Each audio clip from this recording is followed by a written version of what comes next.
Hey there, gang. I'm Danny J. And I'm Joel N. And we are Keep on Tolkien podcast. Woo! And welcome back for our reaction to episode 7 7 of the Rings of Power series, entitled The Eye. The Eye. And this was an interesting episode. I thought this was a slower episode. It was slower than a lot of the recent stuff. Yeah, it was. I was getting a little heavy-eyed because we've been driving all day. That's right. If you haven't noticed, we're not filming a porno. We're in a hotel room in Milwaukee, Wisconsin, for some stuff that you're gonna hear about soon. for some podcast-related content, so stay tuned for that. Yeah. But we wanted to get this out of the way because we really wanted to watch this episode. We found out how well plot armor holds up this episode. Apparently, it can save people from pyroclastic flows. Oh, yeah. Pretty intense shit. Yeah. So we start off basically in the town in the Southlands post-eruption, and everything's on fire. Everything's on fire, and there's ashes everywhere. There's a horse on fire. There's a horse on fire, which I cannot believe they did for the series. I mean, how is PETA not just furious right now? I mean, it's like the 40 elephants they killed for Return of the King. all 40 of those elephants, all 40 man. of them. They had to die for film. But it won Oscars. Well, yeah, but they got them goddamn Oscars. Yeah. But yeah, so the town is decimated. There's a ton of people that are dead. Some people are on fire. Some people are straight up on fire. This is when we find out that Queen Muriel is apparently She-Hulk. She is strong as fuck. She straight up lifts that big shit off of the landale. She lives like a fallen roof. She looks stronger than a Isildur. Yeah. Yeah, and then this is when their blonde friend dies. Yeah, they find their blonde friend. I forget his name. He's dead. That's sad because I think just last episode he said he was done fighting and he was going to stay like living in the Southlands or something like that. Yeah, he said he was done with war. He'd seen enough of it for a lifetime, he said. Sad. After the one battle, and then he dies. Yeah. So the next scene we get is... That's always the way it is. Like, remember in All Quiet on the Western Front, like the one guy that wanted to go home the worst, he's the first one to get killed. First one to die. Yeah. Yeah. War is sad. Yeah. Sad shit. War sucks. War. Who? What is it good for? Absolutely nothing. Absolutely nothing. Man, it's been a long day, huh, Joel? Yeah, it is. We've been listening to a lot of music in the car. Yeah. Okay, so the next scene going. we have is a scene with Gandalf and the Harfoots. Mm-hmm. Gandalf is trying to... Well, first of all, the Harfoots are looking at a bunch of, like, destruction in their grove, presumably from lava rocks that got thrown from Mount Doom. From Mount Doom, from the Mordor button. From the Mordor button. So Gandalf is here trying to...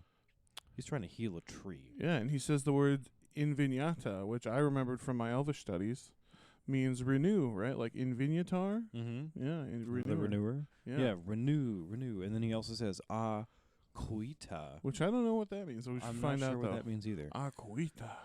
But yeah, those are both Elvish, both Quenya.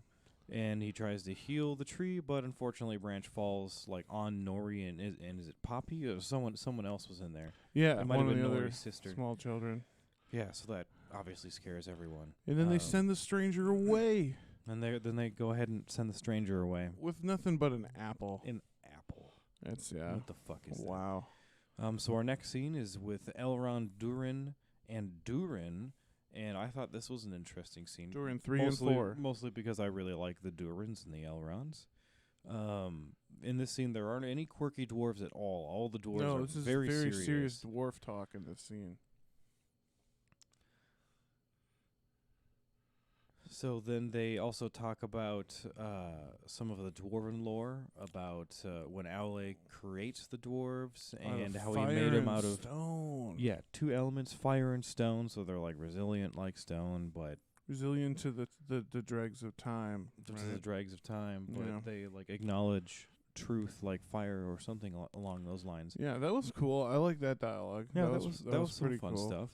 And they have a conversation where King Duran III basically says that, no, we're not going to dig for Mithril. I'm not going to risk any dwarven lives digging for this shit. Yeah. Even if the elves needed to live, that's not our problem. Don't give a fuck. Don't give a fuck. Blat, blat, blat. Attack the Block. Quality movie, check guys. it out, Go guys. check it out. Check it out. John Boyega's breakout. Oh roles, yeah, I think. it's what made him cool in my book.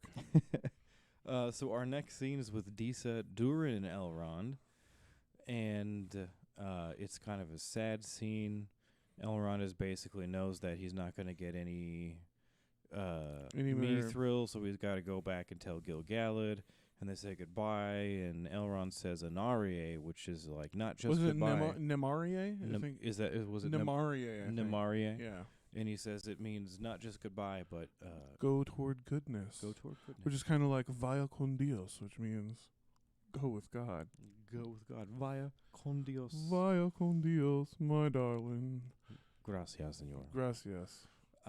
Bienito. And then there's within this scene, we get, at one point, after Elrond leaves, Durin is angry, and he throws his little piece of mithril, and it just happens to land next to that corrupt leaf That fucked that up leaf. Elrond just happened to bring and just happened to leave on the table, and it heals the leaf. So with this scene right here, it looks like they are trying to canonize their weird lore with The mithril holding the light of a Silmaril, which is just horseshit.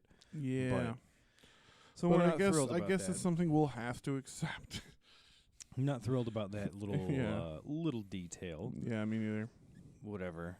So then we jump back to the Southlands, where we got the Southland refugees and the Númenóreans, and this is when we see actually during this first thing we noticed during the scene was Muriel has a really big fucking sword. Really big fucking sword. It was on the back of her horse, and it's like a 2.5 hand sword, guys. Yeah, we're just looking at the hilt coming out of that thing. Yeah, It's it was fucking massive. huge. We want to see Yeah. her use it, but we might not because apparently Muriel's blind now. Yeah, she's blind. I didn't even really I couldn't tell if I was just not paying attention or I didn't catch where she went blind. Right, because we saw her in a scene earlier run up and lift that Yeah. like fallen roof off that guy. She seemed to be able to see there, and then now she can't see, but we didn't really see that transition or anything happen. It's just all of a sudden I'm She's blind now, I guess. Yeah, it's cool. Okay. All right. I think this might be how they're going to curtail the cousin fucking.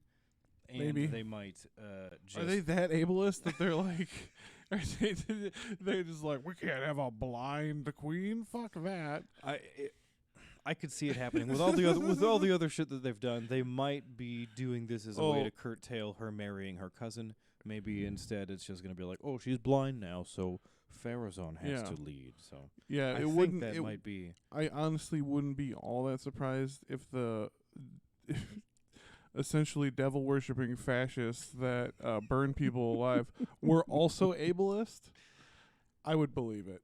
Well, they're not devil-burning fascists just yet. But the same group of people, But friend. the same group of people. They're getting there, though. They're getting there. So our next scene is when So Gandalf can depart. can we talk one more just about? I don't think we have this later on in the, or do we? Where she basically is setting up the War of Elves and Sauron.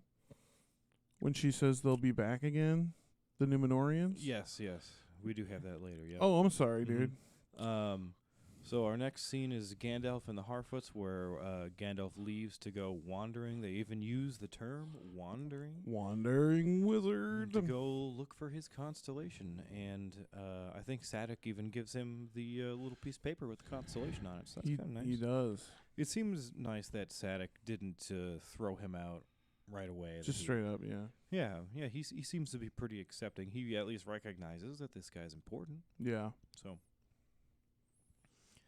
and then Gandalf gets an apple. So yeah, good for him. Thanks for all your help. Here's an apple. So the next scene we got was very interesting because this was a super interesting scene. Several things were revealed. Mm-hmm. Yeah. So we get a scene with Galadriel and Theo sitting in the woods, making their way to their refugee camp, and here Galadriel does a couple fucking major name drops. First, she actually name drops her brother by name, Finrod. We'd never heard her use the name, and there was question on whether or not question if we could even do it. Yeah, whether they had the rights. Yeah, yeah. So clearly they do. And then the biggest one, I thought even bigger than that. She name drops Celeborn, and guess what? Her husband. He's fucking dead. Apparently he's dead. Yeah. Even though he's alive in Lord of the Rings, right? Right.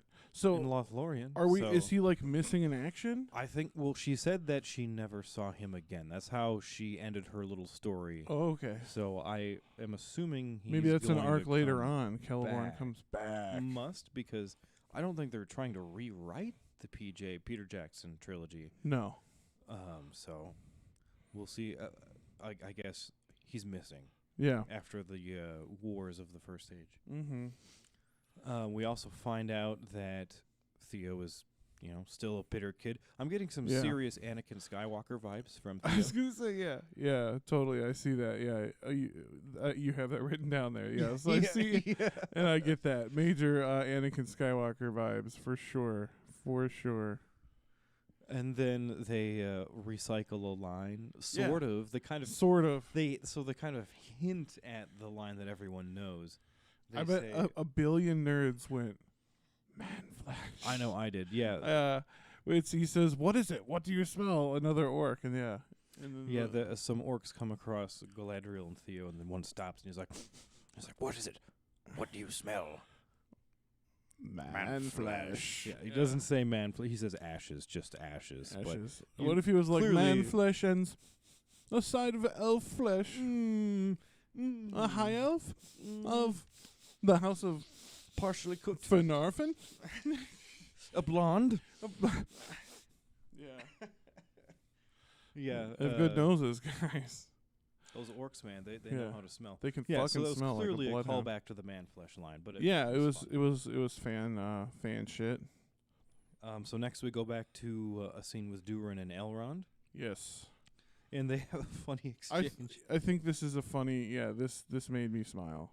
Yeah, he. What does he say? I think it starts with saying, Duran says, "You're a rather dwarvish elf." You're the rather dwarvish elf, and then he replies, "You're a rather elvish dwarf," which is cute. And then they start drinking together. Yeah, which is fun. Which was fun. Elves and dwarves drinking together. Another callback to Legolas and Gimli. Yeah. I mean, both orcs, both elves and dwarves love to party. We've seen it multiple times. I'm glad that they are embracing that in this interpretation. Yes. I love that the elves like eating stuff in this one. Yeah, they're not like leafy greens. Yeah, that was so stupid. And oh my god, in the Hobbit movies when they're like, "Oh, the food in Rivendell's terrible." No, horseshit. Oh my god. So this scene was also cool because we got a little more touch of dwarvish history when Duran talks to Elrond about their secret Khuzdul names. How all dwarves have a secret name in their own language that they only use with family and loved family ones. members. Mm-hmm. This scene is when they're mining together also, and they just happen to find an entire mithril cavern that looked really pretty, actually. Yeah, it was really cool. Yeah, mm-hmm. One of the things I wanted to say about Khuzdul, I thought that was really cool.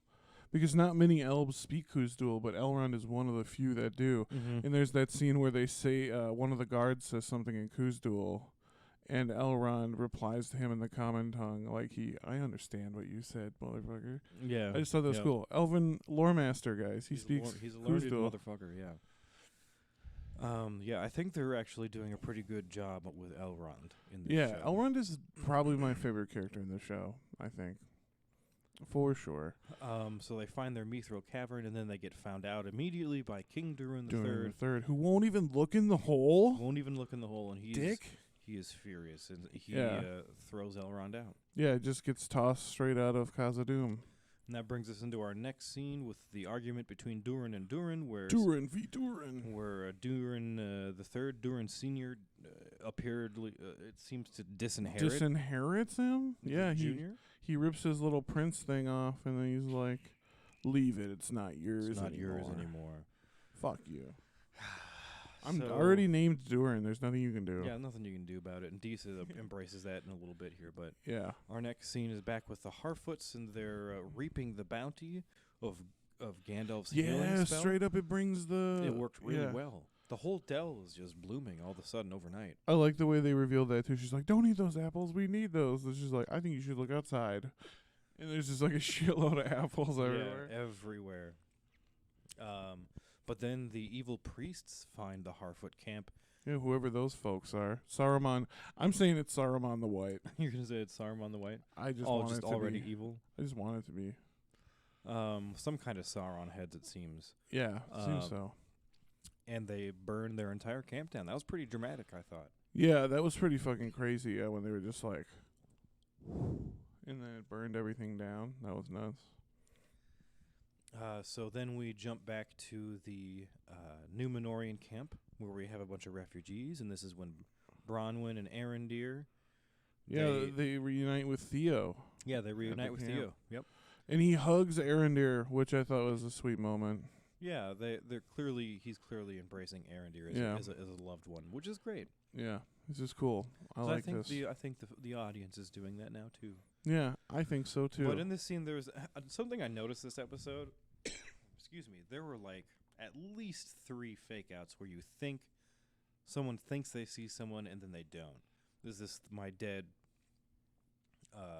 They were looking for, shit. Who were they looking for at first? He was looking for his mother. Thought he saw his dead mother, and then there were a couple other fake outs. There were a lot of fake outs in this episode. Yeah. Yeah, they really want to kill Bronwyn, but they're not quite ready to. They've almost done that to Bronwyn a couple times. They're like, "Oh, are we gonna kill her this episode, guys?" Not yet. Not quite. Still, we got one more episode this season. Yeah, the final episode. So we're back at the Harfoots for the next scene, and this is when Nori decides to separate from the group and go warn Gandalf about the bad priests. Mm-hmm. This is after she got inspired by her father's speech. Yeah. Yeah, there's some inspiring Harfoot speeches going on. Yeah, and they form like a little fellowship. Yeah, to, it was very reminiscent of the Fellowship. Yeah, to go help Gandalf. As they were. Yeah, so their fellowship ends up being Nori, Poppy, Nori's mom, and Sadek. Yeah. Which I'm glad they brought Sadek. Yeah, he's cool. So then we get a shot of the Númenóreans leaving. The Southlanders decide they're going to go to Pelargir. They name drop Pelargir. Yeah, which I was wondering about, what was it last week? Remember, I was like, isn't Pelargir already a thing? Because, you know, it's a Númenor. It's an old Númenorian It's an old Númenórean colony. Yeah. And then we find out Halbrand is wounded, who also just randomly showed up on the side of the road, apparently. Yeah. Sauron. Sauron. He said he's not willing to give up the lands yet. Yeah. They all chant strength to the king. Strength to the king. And he looks like shit when he's getting on that horse. He's all like pale trash. And shit. Yeah. Are they going to Rivendell? They are going... or not to Rivendell. Sure. Are they going to see Elrond? Because usually, remember, that was like a callback. That would have been like a callback to the trilogy. This needs elvish medicine. Let's go to Elrond.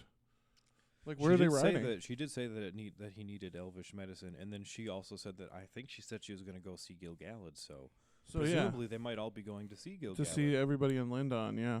And Elrond will heal it, because Elrond is that cool. And we haven't seen him do shit like that yet. Not yet. Yeah. So, getting to the end of the episode, our next scene is with Disa and Duran, and she wants Duran to continue mining the Mithril, and she just encourages him and lets him know, like, the whole kingdom's going to be yours whether your father likes it or not. Yeah, well, you like I said earlier, you're Duran already. There's nothing they can do. We also found out in this scene that apparently Duran has a brother. I didn't realize that. Yeah. Yeah. So that was an interesting little detail. Yeah. And then we get a reveal of the Balrog. reveal. The Balrog reveal. The Balrog. So we'll see where that goes. Maybe we'll get to see that next episode. They've only got one episode left. Yeah, it's true. I don't know what the fuck is going to go on in the next episode. And then they just address, at the end of the episode, they just address that Mordor is now Mordor, and the orcs... Straight up, they changed the name on the screen. That's how you know it was real. And I just wanted to go... I just wanted to try this earlier because we were doing this on the drive over. Mordor. Mordor. Mordor. Mordor. Mordor. We find some characters to be really rolling their R's. Yeah, Hugo Weaving does that hard in the trilogy. Mm-hmm. Mordor. We cannot stand against Isengard and Mordor. And Mordor. All right, folks. Well, I think that's about all we got for you today. Oh, did we talk about the Numenorians coming back though? Oh, yes. So the Numenorians, the queen swears that she will come back. Straight up. Mm-hmm. And Galadriel believes her. Yeah, and she does, and hopefully that's setting up elves, War of Elves and Sauron, right? Because she said, what'd she say? Galadriel said, the elves will be ready. The elves will be ready. So, hopefully that's what this is. Yeah. Yeah, where the fuck is Sauron? Are we gonna? I can't Are believe we we went a actually whole season without Sauron. Without actually seeing our antagonist at all, or even knowing where they are. Where they fucking are, yeah. I want Sauron back, baby. I want the great Gorthauer the Cruel back. You know? Agreed. Yeah. I'm sure we'll see him at some point, right? I'm sure he'll be back. He always is. But in general, I enjoyed this episode. Wasn't my favorite of them, but it wasn't my least favorite. Yeah, same. It wasn't. It's no has episode. Its ups, has its downs. It's no episode 5. That's for sure. Yeah. I would say this. I'm kind of lukewarm on this episode, but it was, things were revealed that needed to be revealed, and some things happened that I'm not so sure why they happened. Where's Isildur? I lost him. Yeah, he was there earlier. I swear I thought we saw him in an earlier scene. Yeah. And then he's just and not. then we lost him. So. Yeah. Whatever. We'll figure it out later. We'll find out, I suppose. We know that if anyone, he's not dead, so. Yep, exactly. But I think, you think that's all from us? I think that's all we got for you today, guys. Yeah. I'm Danny J. And I'm Joel N. And as always, we are... Keep on Tolkien. Ray and Tuluva. From Milwaukee, Wisconsin. From Milwaukee. Milwaukee.